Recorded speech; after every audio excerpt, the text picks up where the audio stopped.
Hai, selamat datang di channel gua. Di video kali ini, gua bakalan bahas mengenai Sekai Seiko no Ansatsusa. Video ini adalah kelanjutan dari video sebelumnya. Jadi, buat kalian yang belum nonton video gue sebelumnya, kalian bisa nonton dulu di awal. Jadi, kalian bisa lebih paham tentang alur cerita ini. Dan juga, video ini bakalan menjadi spoiler buat kalian yang belum nonton anime atau baca manganya. So, peringatan spoiler berat buat kalian. Dan untuk kalian yang baru saja menemukan channel ini, silakan subscribe dulu channel ini supaya terus update dan juga berkembang. Oke, tidak usah lama-lama lagi, kita mulai saja untuk videonya. 3, 2, 1.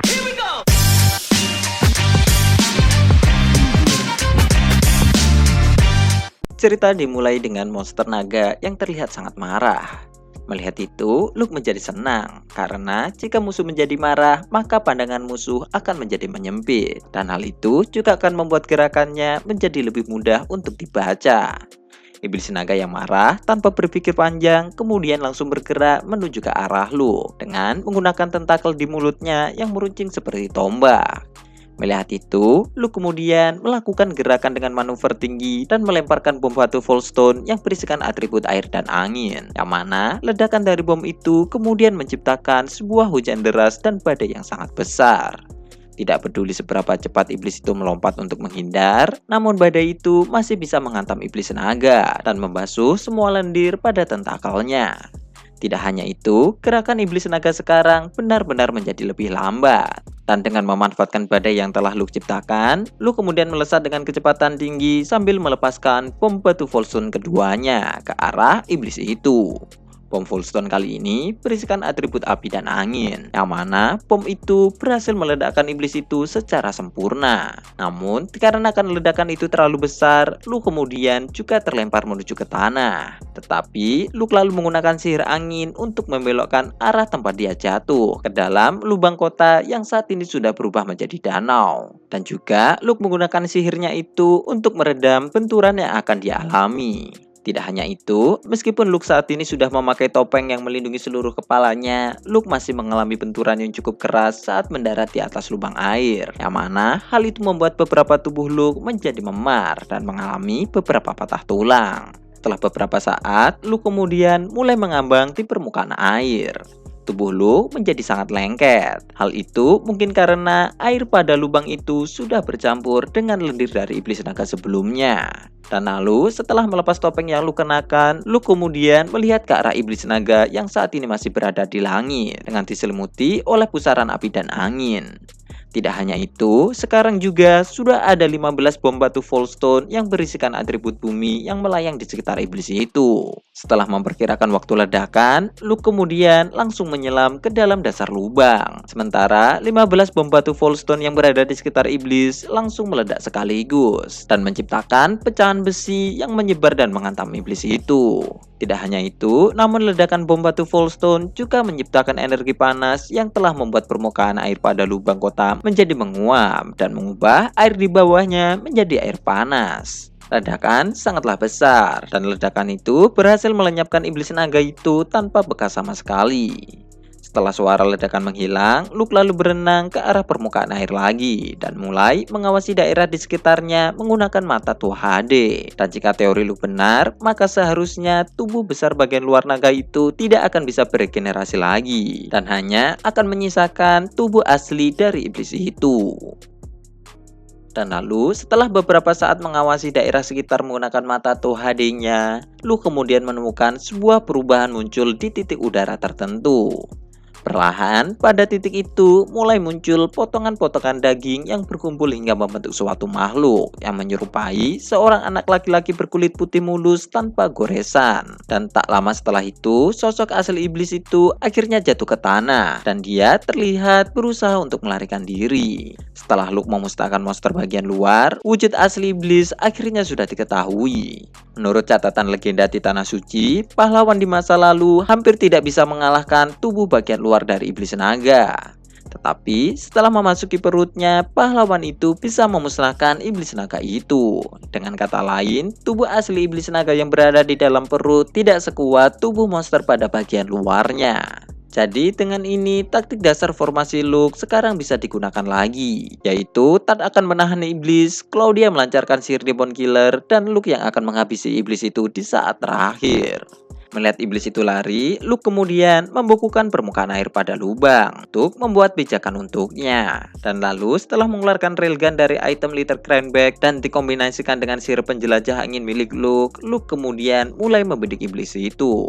Sementara di sisi lain, Todd dan Claudia akhirnya keluar dari parit tempat mereka berlindung setelah mereka berdua melancarkan 15 bom batu Volstone ke arah iblis naga itu sebelumnya. Jika saja Todd dan Claudia tidak langsung berlindung di dalam parit, mereka berdua pasti juga sudah mati. Dan lalu, setelah melihat iblis naga yang mencoba melarikan diri, Claudia kemudian segera menyiapkan pistolnya. Sementara Todd dengan cepat memegang tombak sihirnya dan menjutikan obat buatan Luke untuk menghilangkan pembatas pada otak, kemampuan sihir, dan pelepasan aliran sihir miliknya. Musuh kali ini adalah musuh yang kemampuannya masih belum diketahui. Jadi, Todd dan Claudia harus langsung mengeluarkan kekuatan maksimal untuk menghindari keadaan yang tidak diinginkan. Setelah obat bereaksi, Todd langsung mengerahkan kekuatannya ke tangan yang memegang tombak sihir. Sementara di sebelah Todd, Claudia saat ini sudah mengeluarkan pistol model baru miliknya. Berbeda dengan pistol Claudia sebelumnya, pistol ini memiliki ukuran yang lebih besar. Tidak hanya itu, pistol ini juga dilengkapi dengan sambungan pada bagian laras dan disertai ukiran karakter pada bagian bilahnya, yang mana membuat pistol ini kemudian terlihat seperti bayonet. Selain itu, karakter sihir pada pistol juga bisa membantu Claudia dalam meningkatkan kemampuan sihir miliknya. Setelah persiapan selesai, Todd kemudian langsung maju terlebih dahulu menuju ke arah iblis naga yang mencoba melarikan diri dan meninggalkan proses pembuatan buah kehidupan yang hampir selesai. Saat berlari ke arah iblis naga, Todd juga mengaktifkan skill Beastification dan sihir Wind Shield eksterior untuk melindungi tubuh dan meningkatkan akselerasi pergerakan milik Todd sendiri.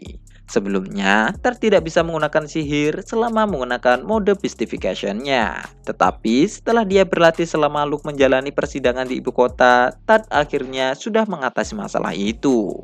Melihat kedatangan Todd, iblis naga yang tidak memiliki mata, telinga, atau hidung itu kemudian mengulurkan tangan kanannya, yang mana ujung jari iblis itu ternyata bisa memanjang dan mengeras dengan kecepatan peluru. Todd bisa menghindari serangan itu menggunakan indera keenam dan refleks super cepat dari kemampuan binatang buas miliknya. Dan serangan iblis naga itu akhirnya pun hanya mengenai tanah. Namun tanpa diduga, tanah yang terkena jari iblis itu kemudian berubah menjadi golem raksasa. Dan golem itu dengan cepat langsung menyerang Todd. Nampaknya menciptakan golem adalah salah satu dari kemampuan iblis naga. Dan juga ada kemungkinan bahwa Todd akan menjadi boneka iblis jika sampai dia terkena serangan tusukan jari dari iblis itu.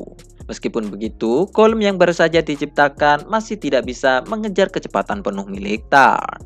Melihat itu, iblis naga kemudian mencoba untuk menyerang Todd menggunakan tangan kirinya, yang mana ternyata serangan itu ternyata bisa langsung ditangkis oleh Todd menggunakan tombak sihirnya. Dan dengan kecepatan miliknya, Todd akhirnya mampu menusuk iblis itu hingga menancap di tanah menggunakan tombak sihirnya. Tidak hanya itu, setelah menusuk iblis, Todd kemudian langsung merapalkan sihir petirnya yang bernama Kourai Lighting. Berbeda dengan sihir petir lainnya, sihir ini menciptakan awan petir terlebih dahulu. Dan kemudian dengan tombak Todd yang berfungsi sebagai penarik petir, petir yang akan tercipta akan memiliki kekuatan yang lebih kuat daripada kekuatan sihir pada umumnya. Namun, di saat Todd sedang merapalkan mantra sihirnya, golem milik iblis berniat untuk menyerang Todd. Tetapi, Claudia berhasil menghancurkan semua golem itu menggunakan pistol miliknya. Dan lalu, tak lama kemudian, sihir rapalan Todd akhirnya selesai. Dan sambaran petir dengan kekuatan super langsung menyambar ke arah tombak yang menusuk iblis itu. Yang mana aliran petir yang sangat besar kemudian langsung membakar tubuh iblis itu. Baik dari bagian dalam maupun dari bagian luar. Yang mana hal itu membuat iblis itu tidak akan bisa bergerak untuk beberapa waktu. Melihat itu, Claudia yang sudah bersiap dari tadi kemudian langsung menembakkan sihir demon killernya ke arah iblis itu. Yang kemudian inti iblis yang berupa kristal merah akhirnya muncul di bagian perut iblis. Iblis itu masih mencoba untuk meregenerasikan tubuhnya. Tetapi sebuah serangan peluru yang memiliki kecepatan 10 kali dari kecepatan suara akhirnya menghancurkan tubuh iblis itu beserta inti kristal merah. Dan dengan ini dapat dipastikan bahwa iblis itu sudah mati dan pertarungan dimenangkan oleh Luthar dan Claudia. Kemudian setelah melihat kematian iblis, Thor dan Claudia merasa cukup senang dan mereka berdua kemudian segera bergegas menuju ke lubang kota yang saat ini diselimuti es untuk bertemu dengan Luke yang saat ini berada di sana. Sementara itu, di atas lubang kota yang masih tertutup oleh es, Luke masih menggunakan mata tua HD dan sihir anginnya untuk menjelajahi setiap lingkungan yang berada di sekitarnya. Hal ini Luke lakukan karena Luke ingin memastikan bahwa iblis berbahaya ini benar-benar sudah terbunuh. Dan untuk lebih memastikannya, Luke juga berniat untuk melihat apakah patung iblis yang terletak di tanah suci sudah hancur atau belum. Namun, setelah beberapa saat mengawasi daerah di sekitarnya, Luke kemudian merasakan bahwa ada gelombang kekuatan yang sangat luar biasa yang terletak di bawah air, tepatnya di bawah lapisan es tempat dia saat ini sedang berdiri. Luke sebenarnya sudah merasakan energi itu sesaat sebelum dia menembakkan peluru railgun miliknya. Tetapi Luke baru bisa memastikan sumber energi itu setelah pertarungan selesai. Dan ternyata sumber energi itu berasal dari buah kehidupan yang sudah tercipta sesaat sebelum iblis naga itu mati. Melihat itu, Luke kemudian yakin bahwa jika saja Luke tidak datang tepat waktu untuk melawan iblis ini, buah kehidupan pasti sudah tercipta dan akan dibawa kabur oleh iblis naga ini jauh sebelum Luke mencapai kota ini. Setelah mengamati, Luke kemudian memecahkan es dan menggunakan sihir anginnya untuk mengeluarkan buah kehidupan itu dari dasar lubang kota. Dan sambil melakukan itu, Luke berpikir tentang apa yang harus dia lakukan dengan buah ini. Meskipun disebut buah, namun buah kehidupan ini memiliki bentuk seperti batu permata berwarna giok yang bisa bergerak seperti sedang berdenyut. Namun, di saat buah kehidupan itu sudah melayang tepat di depan mata Luke, nafsu makan yang belum pernah Luke rasakan sebelumnya tiba-tiba muncul. Tak peduli seberapa terlatih Luke dalam mengontrol nafsunya, rasa lapar yang tiba-tiba muncul mulai mengendalikan Luke untuk memakan buah itu. Luke yang tidak ingin dikendalikan oleh nafsu itu kemudian mengeluarkan pisau miliknya dan menancapkan ke arah paha. Darah mulai mengucur dan rasa sakit yang begitu kuat mulai menjalar pada tubuh milik Luke. Yang mana dengan rasa sakit itu, Luke kemudian berhasil menahan nafsu makannya.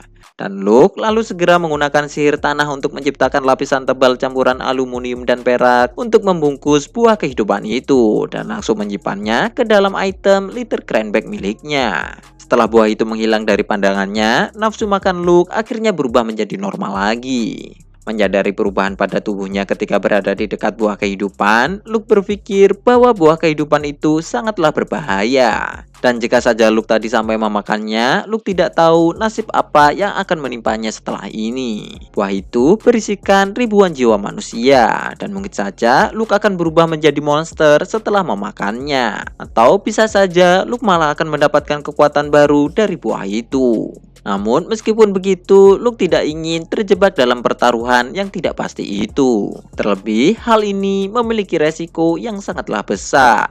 Dan lalu setelah berpikir, Luke kemudian memutuskan untuk meneliti buah kehidupan ini untuk mengetahui rahasia di balik iblis dan ekologi Raja Iblis. Atau mungkin Luke juga bisa menggunakan buah ini sebagai alat tawar-menawar dengan iblis ular Mina. Namun untuk saat ini, Luke memilih untuk tidak terburu-buru dalam membuat keputusan. Dan sampai Luke membuat keputusan selanjutnya, Luke kemudian menyegel buah itu ke dalam item liter cranberry miliknya terlebih dahulu. Kemudian setelah beberapa saat, Thor dan Claudia akhirnya sudah sampai di tempat Luke. Dan mereka bertiga kemudian saling berpelukan untuk merayakan kemenangan mereka. Namun setelah berpelukan, Claudia malah menyipitkan matanya dan mengatakan bahwa nampaknya ada sihir aneh yang menempel pada tubuh Luke. Mendengar itu, Luke yakin bahwa itu berasal dari buah kehidupan sebelumnya. Bahkan, hanya dengan berada di dekat buah itu saja, Luke terkena getaran sihir yang dilepaskan oleh buah itu. Dan meskipun sudah menyegelnya di dalam item liter cranberry, Luke masih khawatir dengan apa yang akan terjadi pada isi item itu. Dan lalu, meskipun beresiko, Luke tetap memilih bahwa dia tidak akan mengeluarkan buah itu dari item leader Cranberry. Karena Luke saat ini tidak bisa membawa buah itu dengan tangan kosongnya begitu saja. Menyadari ini, Luke kemudian menyuruh Tal dan Claudia untuk menjauh darinya, hingga sihir yang menempel pada tubuhnya mulai menghilang.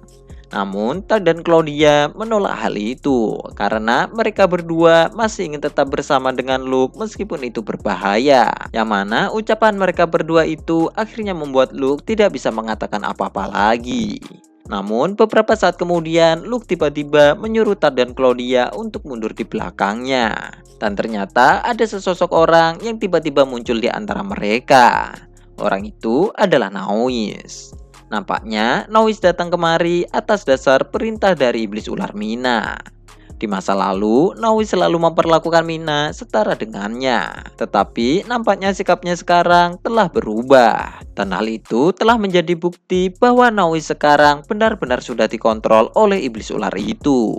Setelah menyapa, Noise kemudian meminta Luke, Tal, dan Claudia untuk menemui Mina bersamanya. Dan sambil mengatakan itu, ada seekor ular berukuran besar yang kemudian mulai muncul dari bawah Noise. Melihat itu, Luke kemudian bertanya tentang apa yang akan terjadi jika Luke menolak tawaran Noise itu. Yang mana dijawab oleh Noise bahwa dia akan membawa Luke secara paksa.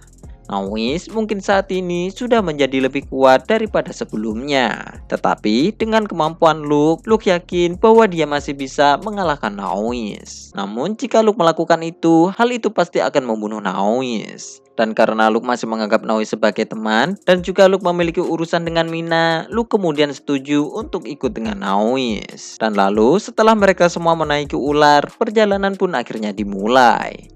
Dan Luke menduga bahwa mereka pasti akan dibawa menuju ke sarang iblis ular Mina. Menyadari itu, Luke kemudian membuat sebuah rencana untuk berjaga-jaga jika sampai kemungkinan terburuk terjadi. Oke, sekian dulu untuk pembahasan di video kali ini, dan kelanjutannya akan bakalan kita bahas di video selanjutnya. Terima kasih buat kalian yang sudah berdonasi, dan semoga rezeki kalian terus bertambah. Dan jangan lupa tulis pendapat kalian di kolom komentar, dan juga share video ini untuk berbagi ke teman kalian. Terima kasih sudah mendengarkan, dan goodbye. Dan jangan lupa untuk subscribe.